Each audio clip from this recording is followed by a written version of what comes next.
High friends, IGI aviation services பார்த்தீங்கன்னா, airport, ground staff and loader போஸ்ட்டுக்கான வேலைவாய்ப்பு notification வந்து வெளியிட்டிருக்காங்க. அதை பற்றின முக்கியமான விவரங்களை பார்க்கலாம். சரிங்களா?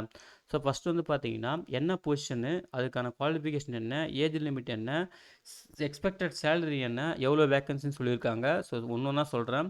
ஃபஸ்ட் வந்து பார்த்தீங்கன்னா, ஏர்போர்ட் கிரவுண்ட் ஸ்டாஃபுக்கு கல்வித் தகுதி வந்து 12th பாஸ் பண்ணியிருந்தால் போதும், இல்லை அதுக்கு மேலே படிச்சிருந்தாலுமே ஓகே தான் சொல்லியிருக்காங்க. ஏஜ் லிமிட் வந்து பார்த்தீங்கன்னா 18லேருந்து 30 வயசுன்னு சொல்லியிருக்காங்க. சரிங்களா? எக்ஸ்பெக்டட் சேலரி வந்து பார்த்தீங்கன்னா 25,000லேருந்து 35,000 வரைக்கும் இருக்குன்னு சொல்லியிருக்காங்க. டோட்டலாக 1017 வேகன்சி சொல்லியிருக்காங்க. சரிங்களா? நெக்ஸ்ட் வந்து லோடர்ஸ், இதுக்கு வந்து ஒன்லி மேல் கேண்டிடேட் தான் எலிஜிபிள் சொல்லியிருக்காங்க. ஸோ ஃபஸ்ட்டு பொசிஷனுக்கு வந்து மேல் ஃபீமேல் கேண்டிடேட் வந்து அப்ளை பண்ணலாம். லோடர்ஸ்க்கு மட்டும் மேல் கேண்டிடேட் மட்டும் தான் எலிஜிபிள். சரிங்களா? ஸோ இதுக்கு வந்து 10th பாஸ் பண்ணியிருந்தாலே போதும், இல்லை அதுக்கு மேலேயும் படிச்சிருக்கலாம். ஸோ 20லேருந்து 40 வயசு வரைக்கும் இருக்கவங்க அப்ளை பண்ணலாம். Maximum age limit 40. சரிங்களா? இதுக்கு ஃபஸ்ட்டு பொசிஷனுக்கு வந்து 30 மேக்ஸிமம் ஏஜ் லிமிட்டு. சரிங்களா? செகண்ட் வந்து பார்த்தீங்கன்னா 40. இதுக்கு வந்து பார்த்தீங்கன்னா எக்ஸ்பெக்டட் சேலரி 15,000லேருந்து 25,000 வரைக்கும் இருக்கும்னு சொல்லியிருக்காங்க. டோட்டலாக 429 வேகன்சி சொல்லியிருக்காங்க. சரிங்களா? அப்புறம் கல்வித்தொகை நம்ம சொன்ன மாதிரி தான். ஸோ கிரவுண்ட் ஸ்டாஃபுக்கு, ஏர்போர்ட் கிரவுண்ட் ஸ்டாஃபுக்கு வந்து 12th பாஸ் பண்ணியிருந்தாலே போதும், இல்லை அதுக்கு மேலேயும் படிச்சிருக்கலாம். ஏர்போர்ட் லோடருக்கு வந்து பார்த்தீங்கன்னா 10th பாஸ் பண்ணியிருந்தாலே போதும், அதுக்கு மேலேயும் படிச்சிருக்கலாம். ஏர்போர்ட் கிரவுண்ட் ஸ்டாஃபுக்கு வந்து மேல் ஃபீமேல் கேண்டிடேட் வந்து அப்ளை பண்ணலாம், ஃப்ரெஷர்ஸும் அப்ளை பண்ணலாம்னு சொல்லியிருக்காங்க. ஏர்போர்ட் லோடருக்கு வந்து மேல் கேண்டிடேட் மட்டும்தான் அப்ளை பண்ணணும் அப்படின்னு சொல்லியிருக்காங்க. சரிங்களா?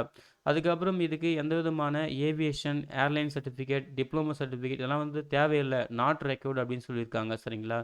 நீங்கள் சப்போஸ் 10th ப்ளஸ் ஐடிஐ வந்து படிச்சிருக்கீங்கன்ற பட்சத்தில் நீங்கள் வந்து கிரவுண்ட் ஸ்டாஃப் பொசிஷனுக்கு வந்து அப்ளை பண்ணலாம் சொல்லியிருக்காங்க. சரிங்களா? அதாவது கிரவுண்ட் ஸ்டாஃப் பொசிஷனுக்கு வந்து 12th சொல்லியிருக்காங்க இல்லையா? சப்போஸ் நீங்கள் 10th முடிச்சுட்டு ஐடிஐ படிச்சிருந்தீங்கன்னா நீங்கள் வந்து கிரவுண்ட் ஸ்டாஃப் பொசிஷனுக்கு வந்து அப்ளை பண்ணலாம் சொல்லியிருக்காங்க. சரிங்களா?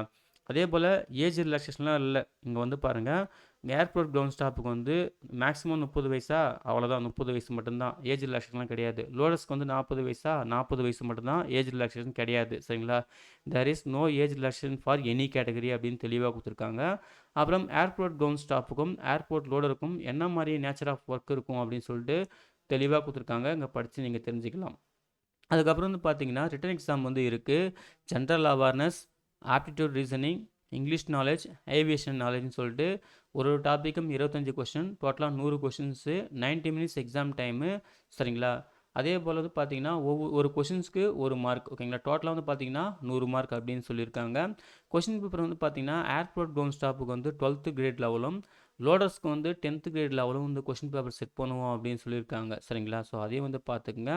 அதுக்கப்புறம் வந்து பாருங்கள், இதில் லோடருக்கு நீங்கள் அப்ளை பண்ணுறீங்க இல்லையா? அவங்களுக்கு மட்டும் வந்து பார்த்தீங்கன்னா இங்கிலீஷ் லாங்குவேஜ் வந்து இன்க்ளூட் இருக்காது அப்படின்ற மாதிரி சொல்லியிருக்காங்க. எக்ஸாமில் வந்து இன்க்ளூட் பண்ணியிருக்க மாட்டோம் அப்படின்ற மாதிரி சொல்லியிருக்காங்க. அது வந்து பார்த்துக்கலாம். சரிங்களா? அதாவது லோடருக்கு யாரெல்லாம் அப்ளை பண்ணுறீங்களோ அவங்களுக்கு மட்டும். ஏன்னா இங்கே சி வந்து இங்கிலீஷ் நாலேஜ் இருக்குது இல்லையா? ஸோ அவங்களுக்கு மட்டும் English language section will not be included in examination for the loader profile அப்படின்னு சொல்லியிருக்காங்க. உங்களுக்கு இங்கிலீஷ் லாங்குவேஜில் கொஷின்ஸ் இருக்காதுன்ற மாதிரி சொல்லியிருக்காங்க. சரிங்களா? ஸோ அது வந்து பார்த்துக்கலாம். அப்புறம் சிலபஸ் கொடுத்துருக்காங்க, ஒவ்வொரு டாபிக் வைஸ் சிலபஸ் கொடுத்துருக்காங்க. இதன்படி நீங்கள் வந்து ப்ரிப்பேர் பண்ணிக்கலாம். அதுக்கப்புறம் வந்து பார்த்தீங்கன்னா ஒரு கொஷின்ஸ்க்கு 1 மார்க்கு, டோட்டலாக 100 மார்க் 100 கொஷின்ஸ்க்கு அப்படின்னு சொல்லியிருக்காங்க.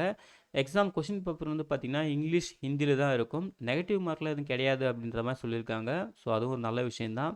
அதுக்கப்புறம் வந்து பார்த்தீங்கன்னா எக்ஸாம் ஃபீஸ் இருக்குது. 350 ரூபா வந்து பார்த்தீங்கன்னா கிரவுண்ட் ஸ்டாஃபுக்கு, 250 ரூபா வந்து பார்த்தீங்கன்னா லோடர் ஜாபுக்கு. சரிங்களா?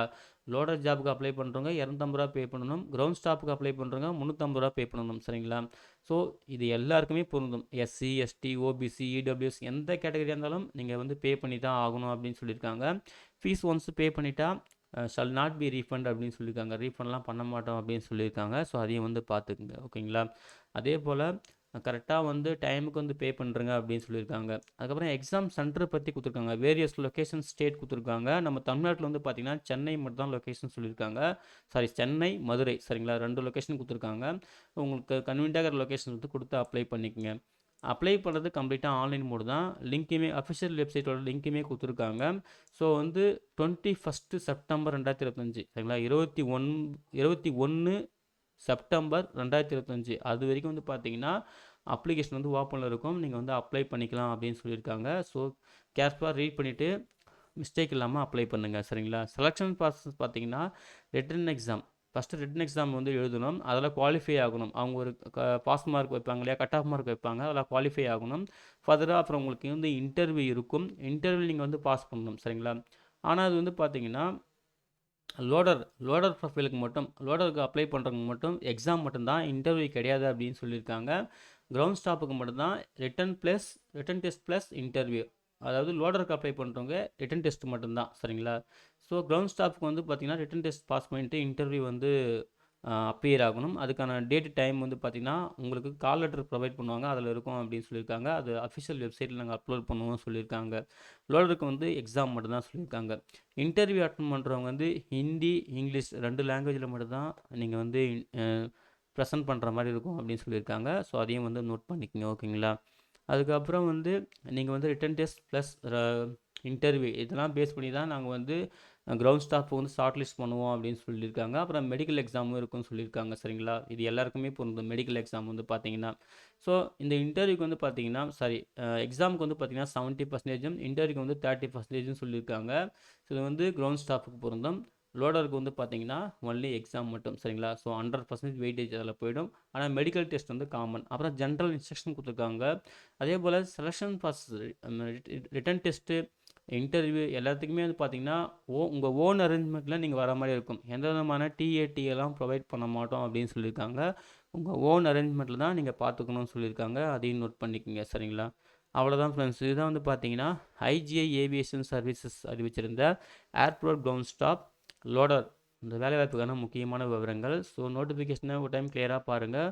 உங்களுக்கு எலிஜிபிலிட்டி எல்லாம் மீட் ஆச்சுன்னா ஆன்லைனில் மிஸ்டேக் இல்லாமல் அப்ளை பண்ணுங்கள். ஹெல்ப்லைன் நம்பர்லாம் கொடுத்துருக்காங்க. ஸோ எந்த டைமில் Monday to Saturday 10 AM to 6 PM வரைக்கும் காண்டாக்ட் பண்ணலாம். மெயில் ஐடியும் கொடுத்துருக்காங்க. உங்களுக்கு டவுட் இருந்தால் இந்த காண்டாக்ட் வந்து யூஸ் பண்ணிக்கோங்க. சரிங்களா? இந்த நோட்டிஃபிகேஷன் டவுன்லோட் பண்ணுறதுக்கான லிங்க்கையும் ஆன்லைனில் அப்ளை பண்ணுறதுக்கான லிங்க்கையும் இந்த வீடியோ டிஸ்கிரிப்ஷனில் தரேன். செக் பண்ணி நீங்களும் யூஸ் பண்ணிக்கோங்க. அப்ளை பண்ணுற எல்லாருக்கும் wish you all the best. Thank you.